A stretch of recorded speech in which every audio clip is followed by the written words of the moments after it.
What have you become? I am what you made me. Hello and welcome to a very special episode of Who's in the Gutter Now? Star Wars. Star Wars is in the gutter now. So I watched the premiere of Star Wars Episode 3.3, Star Wars Obi-Wan Kenobi, A Star Wars Story, and, it's not that good. I was very easy to please going into this one. My only two requirements were, don't mischaracterize Obi-Wan, and don't retcon Rebels. Oh boy. So I'm going to be recording this review a little differently than I have in the past. I'm going to be recording little miniature reviews as each episode comes out weekly.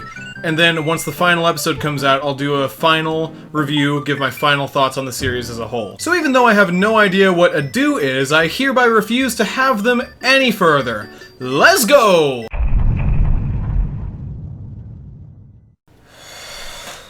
So, you know how in my Sonic 2 video, I listed the movie's flaws first, so that the video could end on a positive note?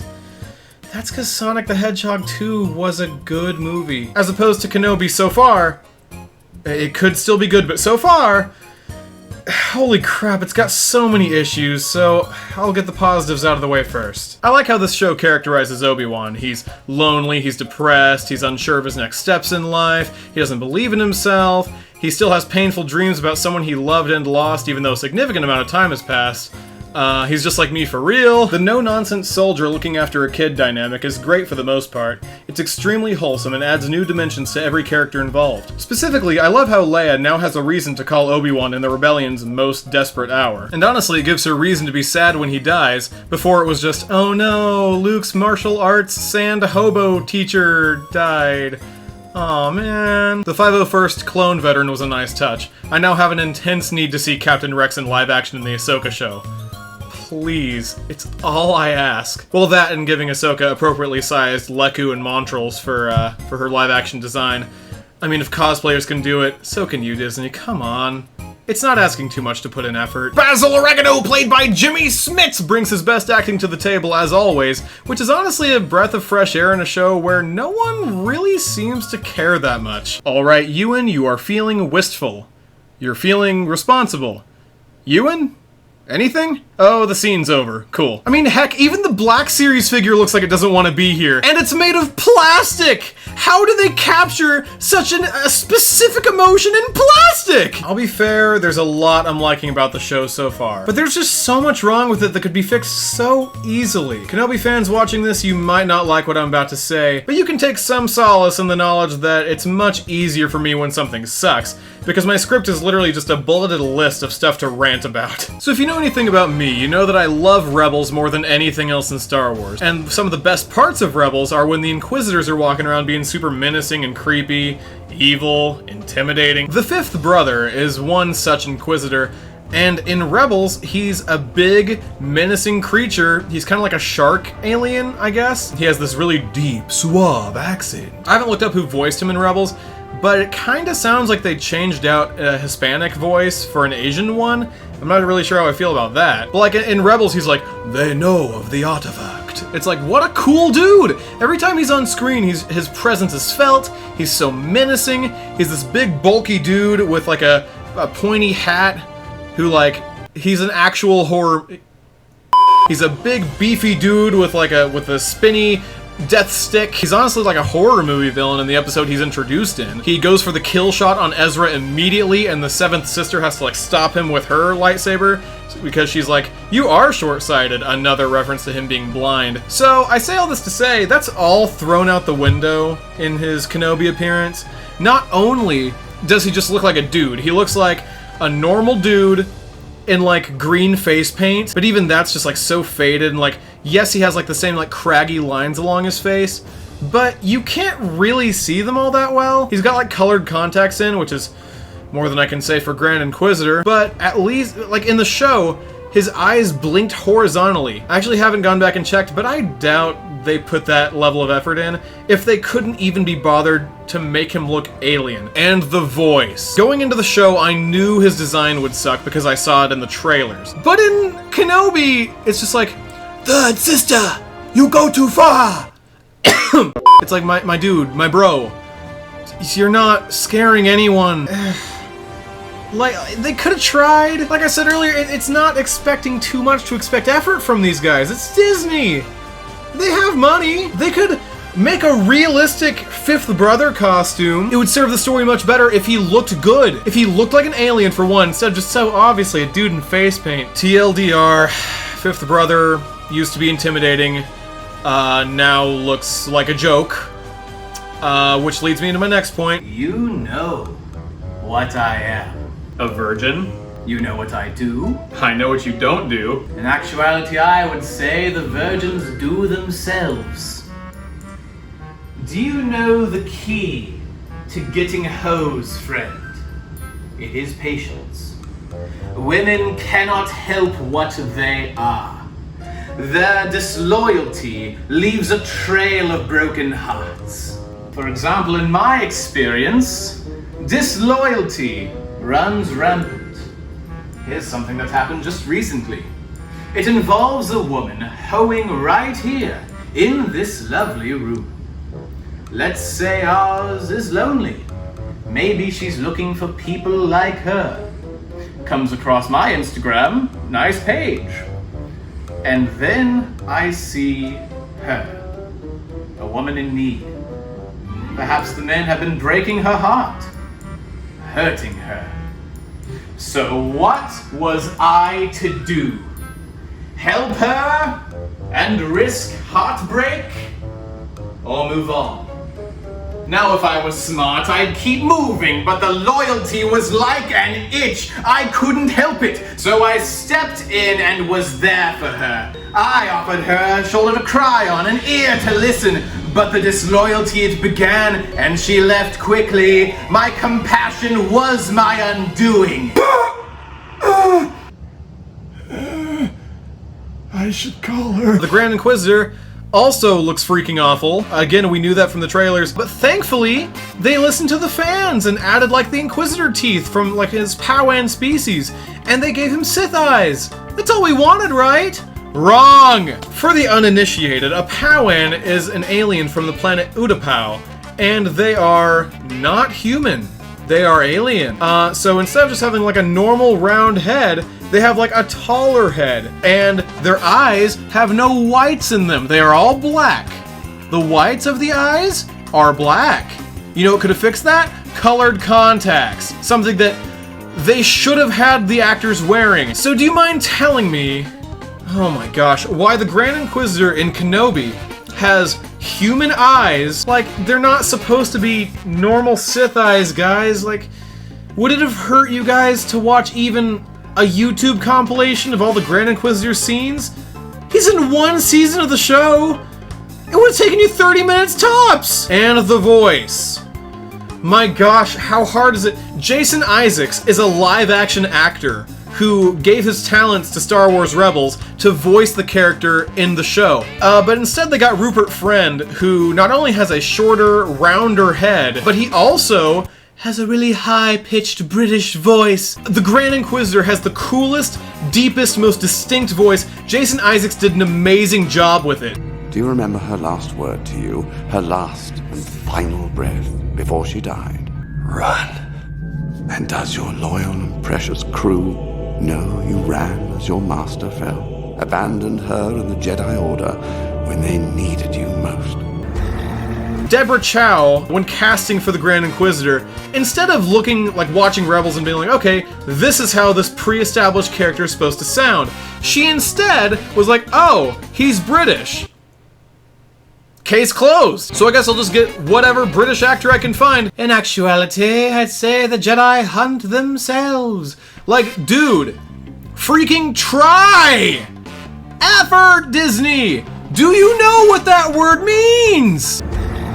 And the Grand Inquisitor is so horribly mischaracterized in this, he gets more annoyed at his underlings for trying to get the job done than letting him go about his theatrics. He's like, Reva, you're too impulsive. Obey me, I'm your boss. Get the job done! You're Darth Vader's Jedi hunters. He delegates his workload to you. Take that job seriously. Obi-Wan Kenobi is not yours to catch. It's like, my dude, Obi-Wan was right there. He was right there. And if Reva can sense his fear and his anger and his anguish at learning that Anakin is Vader, then so can you, dude. Come on. That's such an out-of-character moment. He would have been like, yes, let us retrieve Lord Vader. Sorry. Yes, let us retrieve Lord Vader's prize. Instead of something dumb like he did. Jason Isaacs' Inquisitor wouldn't have done that. My dude, Deborah, watch Rebels! Everyone keeps complaining that Reva is somehow the annoying character here because she stabbed the Grand Inquisitor like, know your freaking place, trash! It's like, no dude, just... Grand Inquisitor is the one who's annoying in that scene, not Reva. And if it had been a different Inquisitor that Reva stabbed, I wouldn't have cared at all. Like, imagine if it had been like the new fourth sister. This makes me so angry to talk about. So, obviously, Grand Inquisitor's not gonna stay dead, but I should not be worried that they'd retcon an entire show just because they wanted to have some dumb shock, oh my gosh, Reva killed her boss. It just proves that Disney has not been handling the new canon very well. I remember when the Rebels episode, Hera's Heroes, came out, and the Ghost flew by, and the Phantom 1 was still in the back of it. The Phantom 1 was destroyed in that season's premiere, Steps into Shadow. I remember thinking when this came out, I was 17 years old, and I was watching this going, nothing this big has happened before. They just messed with canon. Oh my gosh, that's a continuity error. They would never do something like that. I found out about the head of like continuity at Lucasfilm, Leland Chi. I was like, is he gonna watch this and go, wait, actually, the Phantom 1 was destroyed a few episodes ago.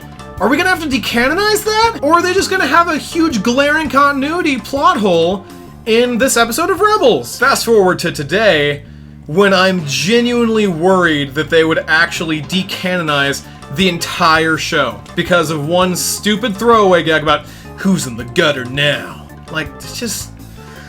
You want to make a hated character? That's how you make a hated character. But for the record, I like Reva. I like her a lot. She is the most consistently characterized character in the entire show, probably second only to Obi-Wan himself. I mentioned before that Grand Inquisitor is a drama queen who would rather have a big speech than actually complete the mission, and Reva is supposed to be like reckless because she like wants to get the job done.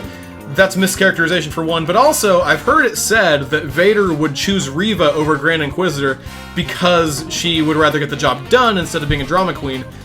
But are we talking about the same Darth Vader? The same Darth Vader who used the Force to make his TIE fighter fly just so he could have a dramatic entrance? The same Vader who either turned off his life support or covered up the glowing buttons on his chest just so that he could stand there in the pitch black, breathing heavily for a few seconds to turn on the lightsaber and make that the only source of light in the room just to scare the crap out of a bunch of rebels and to be a drama queen? And later in that same scene, he uses the Force while standing in the cold vacuum of space where there's no air to make his cape billow in the wind behind him? Yeah, no. He loves the Grand Inquisitor and all of his theater kid ways. Moving on from Grand Inquisitor, I would have loved to see Nari, that one Jedi survivor from the beginning of the episode, on his righteous crusade to go off and fight the Inquisitors, take back what's his, you know, instead of just telling Obi-Wan to join the fight again, and then next time we see him, his body's hanging in town square. Would have been really cool, probably a really emotional moment to see his final stand against the Inquisitors, only to be cut down pretty much immediately, but whatever. Missed opportunities galore. There's also that really cringe line like, you have no idea what I've been through. It's like, yes I do, I'm also a Jedi survivor, dude! And he's just like, what happened to you? You were once a great Jedi. And I was like, oh man, it's extremely cringy line delivery, my dude. Also, how on earth does the Empire not know that Bail Organa is a rebel sympathizer at the time of A New Hope, when getting his daughter kidnapped can be used as Kenobait? And also, how could Bail find Obi-Wan in the desert? I've heard it said like he just knows where he lives, but how? If there's any way to trace Obi-Wan, if Bail can find Obi-Wan, then the Inquisitors can find Obi-Wan. I'm just imagining the Inquisitors watching the night skies, seeing just a random ship touch down in the middle of the desert, and it's just like, hey, I wonder where that ship landed. Let's send a speeder bike to go check it out. Oh, hey, it's Obi-Wan's house. Like, Bail, congratulations. You screwed up everything. Also, Reva should not know that Vader is Anakin, but I'm willing to give that one a pass because we'll probably learn how she knows that later in the show. So yeah, the first couple episodes are rough. I think it could still turn out to be pretty good, But if the Grand Inquisitor stays dead, then Star Wars as a whole, Star Wars canon as a whole, is screwed beyond repair, so I guess we'll see. Third episode's not out yet, it comes out in a couple days. Fingers crossed!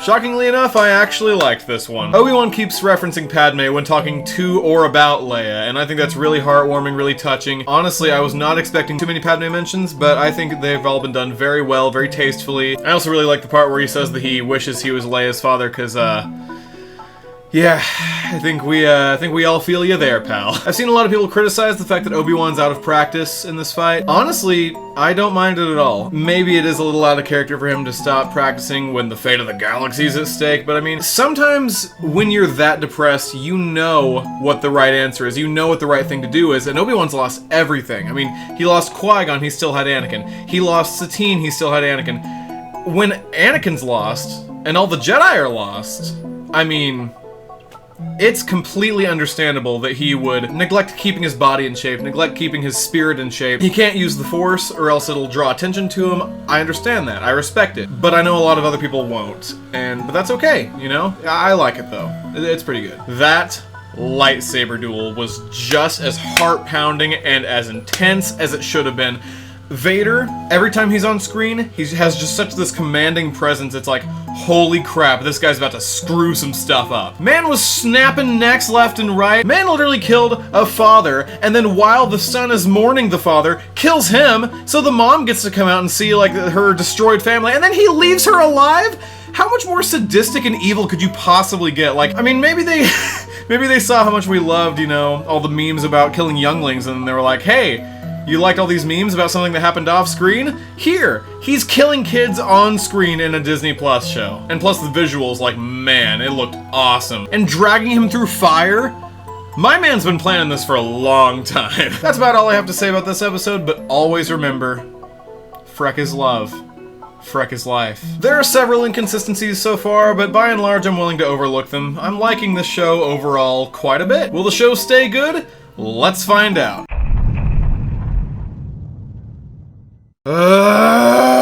I really wanted to like this show, okay? I've given it so many passes. Okay. The inconsistencies just keep piling up.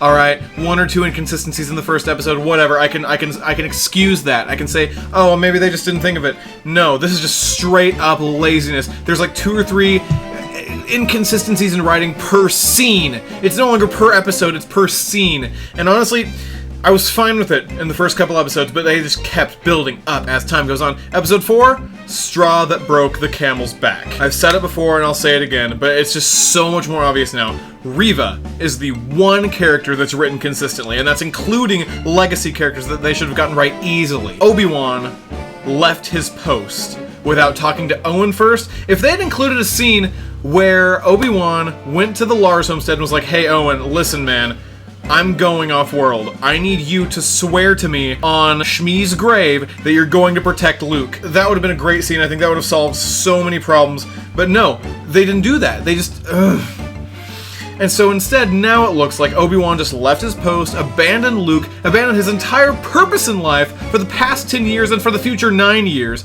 and is just abandoning the promise he made to protect Anakin's son. Yes, it's to go save Anakin's daughter, but Bail Organa, he's the worst character in this entire show. Straight up. He risked everything to save his daughter. Yeah, that sounds noble, whatever.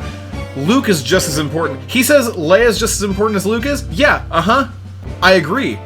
Luke is also just as important as Leia is. He could have gotten anyone else other than Obi-Wan to go save Leia, you know? He could have hired a bounty hunter. He could have made it go public and said like, hey, my daughter's been kidnapped. Let's freaking assemble our army, you know? Leia even says several times, let's get the army, you know? Like, what in the world? So clearly, Bail has said before, if anyone kidnaps you, I'll send an army, you know? Whatever. I've noticed that none of these are criticisms with episode 4 so far, so let's get into the criticisms with episode 4! It's so dumb! They're clearly ripping off A New Hope, just blatantly at this point. Obi-Wan is sneaking through a base, hiding behind pillars and stuff, trying to save Leia, okay? that in and of itself isn't that bad. What is bad is that, why didn't he put on Stormtrooper armor? Like, that would have been so easy to get away with, but instead he's just wearing his full-on, like, Jedi uniform. It would have been so much better from a writing standpoint if he disassembled his lightsaber, carried it secretly. Leia's being tortured in the other room, he's trying to sneak around to get to her, and he's just, you know, he's sneaking around. That by itself would have been great. Okay? And yes, I know I'm burping and leaving it in, and I'm wearing a freaking sweatshirt that I would, like, work out in. But anything further would require effort. And if the show's not gonna put any effort into this, then neither should I. I cannot fathom why some of these choices are being made. First of all, okay, let me get it out of the way. I really like using all those dead Jedi to lure Jedi to their deaths. It's a perfect callback to Rebels, I guess call forward because that hasn't happened yet, where they use Luminara's dead body to lure Kanan and Ezra. Come on! Rebels is so much better than this! Anyway, no, I really liked seeing all the dead Jedi. I wish there was more than just Tera Sinube, which, by the way, rest in peace to a legend, pour one out for Tera Sinube. What a cool dude. I know my boy definitely got some younglings to safety before he died. I'm actually really hoping that we find out that he's the one who got Gungi to safety whenever Gungi appears in Season 2 of The Bad Batch, which that's a whole other can of worms. I have zero faith for that. Anyway, whatever. That was pretty cool, pretty dark. Very dark to see a youngling still in his, like, training helmet. Yeah, this series is really doubling down on the dead kids, isn't it? It's a little disturbing when you think about it. Also, can we freaking talk about how stupid this show made Vader? Darth Vader, they made him stupid.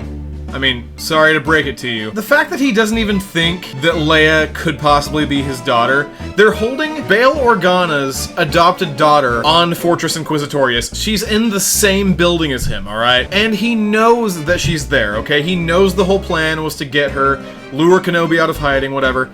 So, I wonder if he's thinking like, hey, I was gonna have a baby 10 years ago. Oh, this baby's 10 years old? How freaking weird is that? And wait, Bail Organa? You mean like one of Padme's most trusted friends? Oh wait, he adopted her? Oh, that's pretty sus, man. I mean, I don't know. There is one Skywalker among us. Yeah, let's see those adoption papers, man. Oh, you don't have any? Because she died on the table of sadness right in front of you? No way, that's insane. Cool, my daughter's here. This is my daughter. How the heck does he not figure this out? It's like way too many coincidences to possibly overlook. And I thought using the Force, like, acted as a beacon. You know, that's how it's been this entire time. That's how the Grand Inquisitor can track Kanan and Ezra through hyperspace. It's how Vader knows where Luke is. It's all the, I mean, and in this show specifically, Obi-Wan can't use the Force on Tatooine, or else the Inquisitors and Vader will know where he is. So why, pray tell, can Leia actively resist the influence of Reva, and no one in the room knows it? Leia doesn't know it, but that's understandable. She's untrained. And she always is until after episode 6. Oh my gosh. To continue on, and I need to say this before he's inevitably brought back, but this show has me going through all the stages of grief with the Grand Inquisitor. First, it's denial. Like, they wouldn't retcon Rebels. They wouldn't kill Grand Inquisitor 5 years before he's supposed to appear. Anger. Are you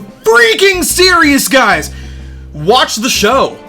Look at canon as a whole. Oh my gosh, can you freaking believe they do this? Yes, I can, actually. Kanan Comics, Bad Batch. I mean, come on. What the heck, guys? Because whatever, right? What's even canon anymore? Who cares? I remember making a joke several months ago, like, what if they retcon Rebels? Could you imagine? Freaking kill me! Bargaining. Please don't. The Grand Inquisitor is my reason for waking up in the morning. I love him so much. He's got the most intimidating voice. Don't cast Rupert friend. Or like Rupert enemy, am I? I can't say that with a straight face. Step 4. Depression.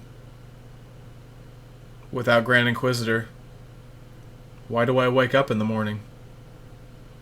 Without his beautiful Powan visage, every time I wake up, I mean, what's the point to any of this? Why did he have to leave? Why'd they have to do this?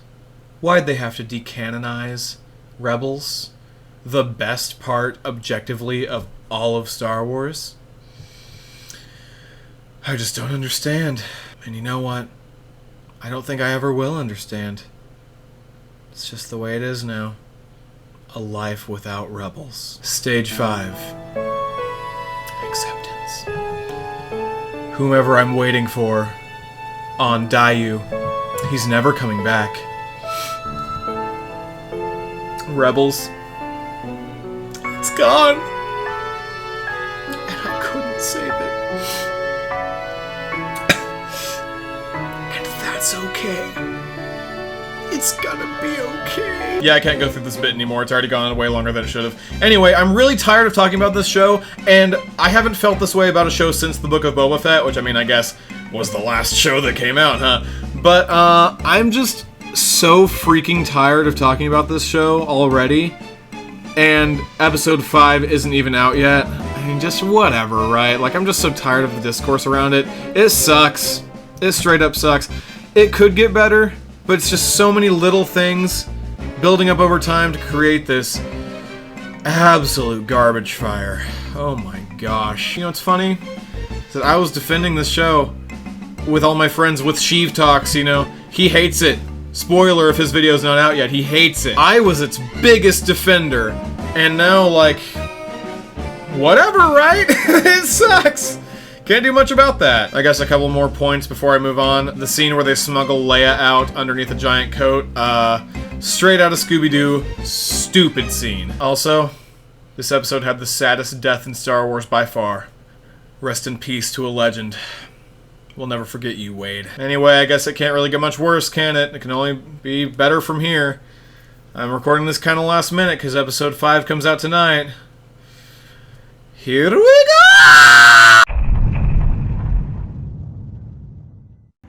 Grand Inquisitor, where have you gone?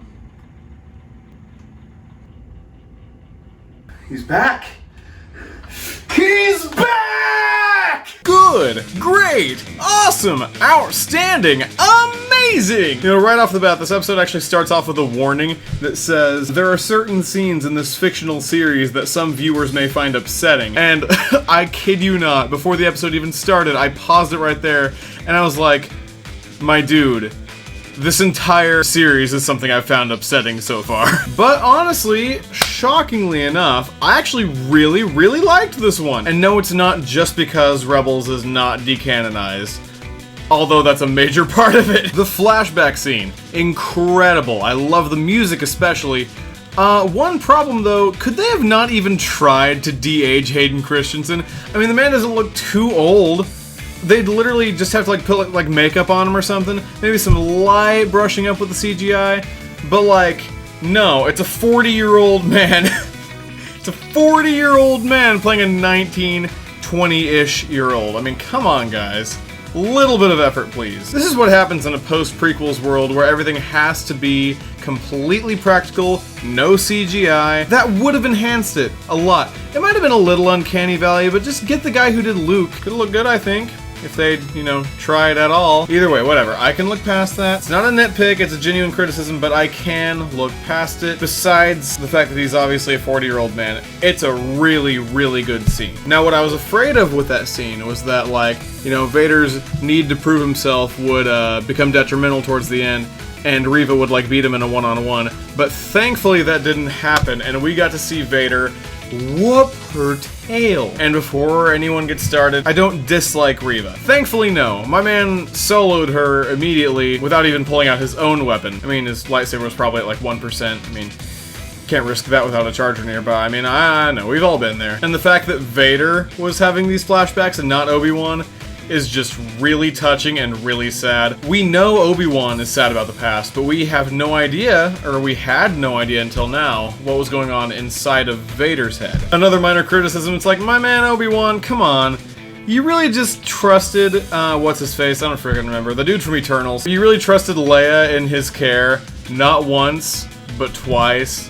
My man, it worked out well. There's no way he would have known that, though.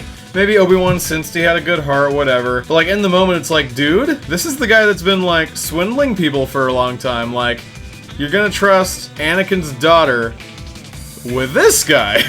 You're kidding, right? Now, I've actually heard people say that this is the best Star Wars content we've gotten since 2005, and no. But it's actually pretty good. I'm actually kind of shocked to say that, because the rest of the series has been passable at best, or freaking kill me, stab my eyes out at worst. And I gotta say, I really hate that this show actually made me cheer for gastrointestinal. Oh, that's right, I should probably explain that. Since the definitive portrayal of the Grand Inquisitor comes from Rebels, I refuse to call this mousy-voiced version of him from Kenobi the Grand Inquisitor, so for the past several weeks I've been calling him the gastrointestinal. Heck nah, the gastrointestinal was stabbed by reverb. But anyway, I hate that the show made me cheer for him. It had that wide pan-out shot of like Vader standing there next to Reva, and you can just barely see the gastrointestinal in the background.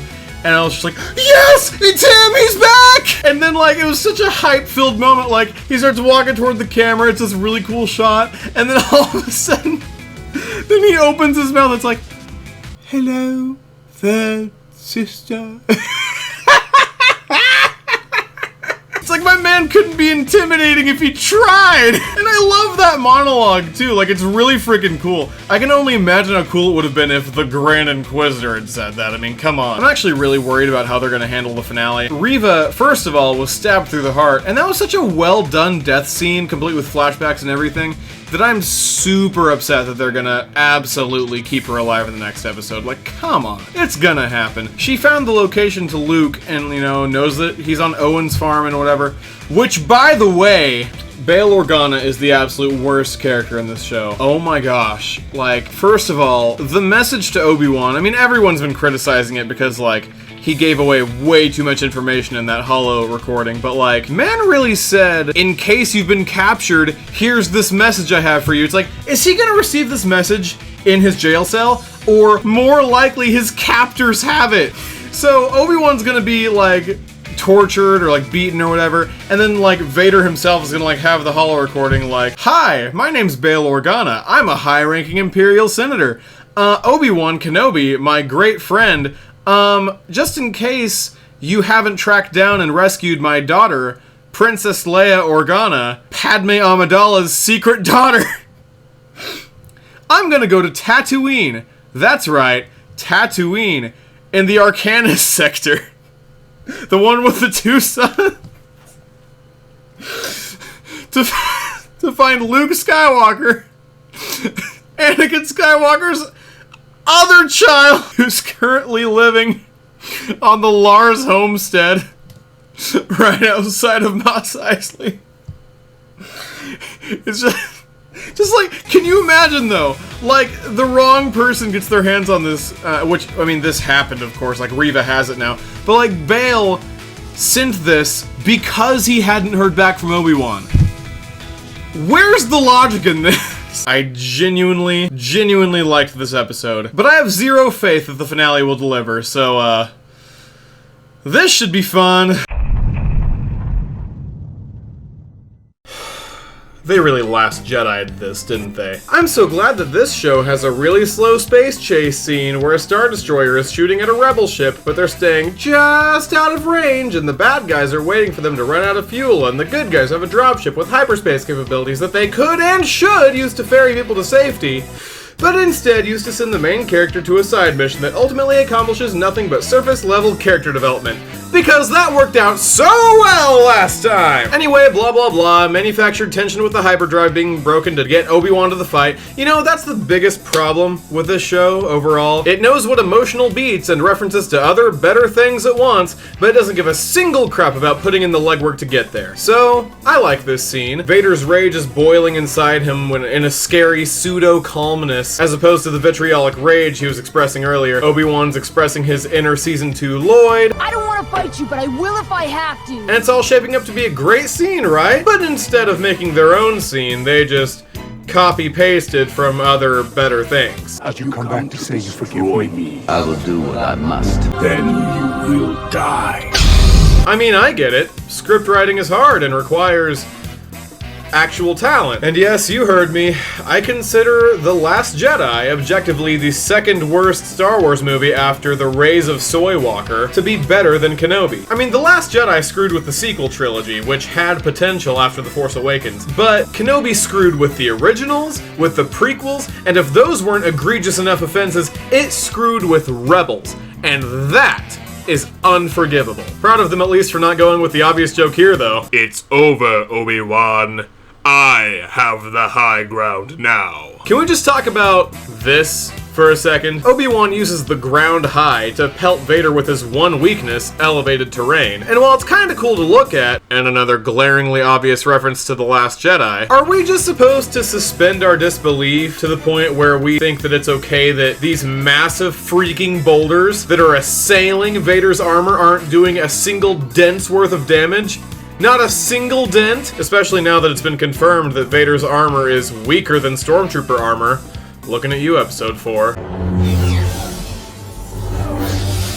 I have extremely mixed feelings about this interaction, but I'll get this out of the way right now. The acting is phenomenal. Ewan actually looks like he's trying in this scene. But as much as I believe that Vader believes that he killed Anakin, he would never tell Obi-Wan that. This is the same guy that said, I am what you made me. 3 episodes ago! So what? OBK breaks out the puppy dog eyes and now suddenly old tall Darth and handsome is a softie? I don't buy it. I 100% believe that Vader would be proud of Anakin's death, but he would never ease Obi-Wan's conscience about it. And the freaking lighting scene. This makes me so mad. When Vader's mask is slashed open and his voice modulator breaks, aw, that's cute, this show thinks it's Rebels. The lighting on his face goes from the blue of Obi-Wan's lightsaber to the red of his own, and it's just so annoying because just like that whole, are you an Egyptian superhero? Scene from Moon Knight, you can just tell it exists purely for the moron Tumblr stands. See, because when he's Anakin, the light is blue.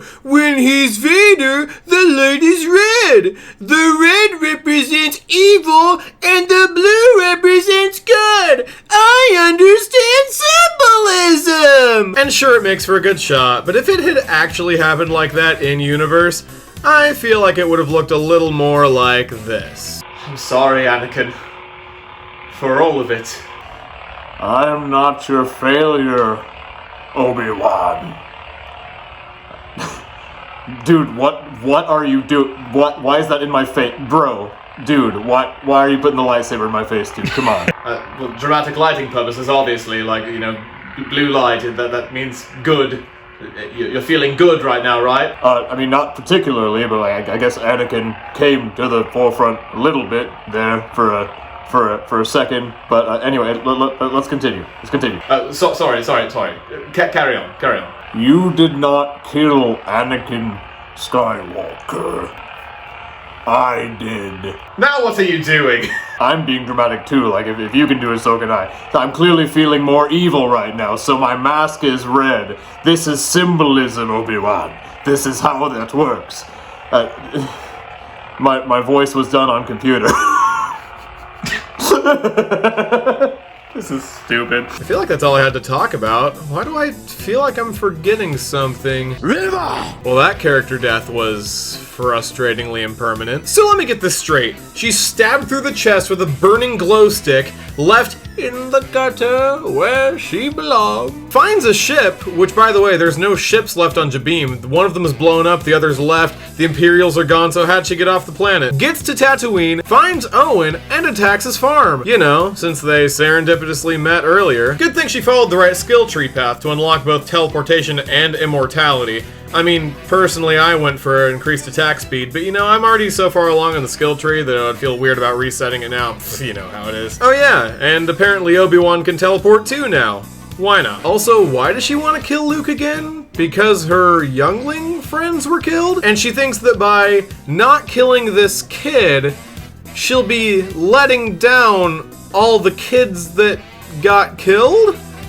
What? Whatever, I don't care anymore. Any other notes? Let me think. Oh, Beru's hot. That's relevant, I guess. Not as hot as she'll be in 9 years, though. I actually considered the ending to be pretty sweet. Obi-Wan says hi to Luke. Qui-Gon's ghost breaks canon so that Liam Neeson can collect another paycheck, and Obi-Wan rides off into the sunset to age 20 years in the next 9. Psych! We were just reminded that Luke is super important to protect. But this idiot, this asinine sack of Ayopi patties, this colossal moronicism leaves Tatooine again!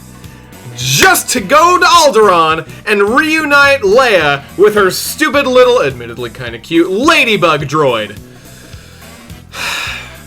I hope she was on Alderaan when it blew. Anyway, that's about all. I'm really sorry that this video took so long to get out. I also want to thank you all so much for this many subscribers. I mean, I know a lot of you come from Sheev Talks, so you're mainly more interested in the movie reviews, but I just wanted to remind you that I'm a commentary channel first and foremost. Sometimes that involves movie reviews, like my Boba Fett video, my Doctor Strange video, my Sonic 2 video. Go watch that one, please. I'm very proud of it. But after this, I'm honestly very excited to talk about other, less stressful topics. In fact, I'd love it if you'd check out my past commentary videos, especially like the Google Reviews video or the 7 Deadly Sins video. I feel like those are criminally underrated in my humble opinion. I've rambled on long enough, so it's time for my final thoughts.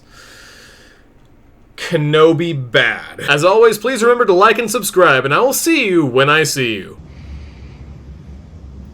Hello, third sister. Revenge does wonders for the will to live, don't you think? Your abandonment was painful. Now it is motivation. I will leave you where you left me, in the gutter where you belong. Goodbye, Grand Inquisitor.